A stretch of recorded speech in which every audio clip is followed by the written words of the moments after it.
يسألونك ماذا ينفقون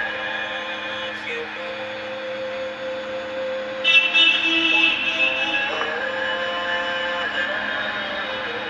أنفقتم من خير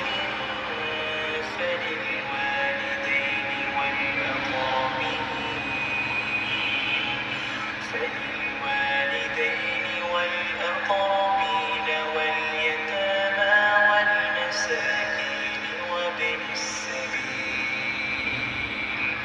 وما تفعلوا من خير فإن الله به عليم كتب عليكم القتال وهو كره لكم وعسى أن تكرهوا شيئا وهو خير لكم وعسى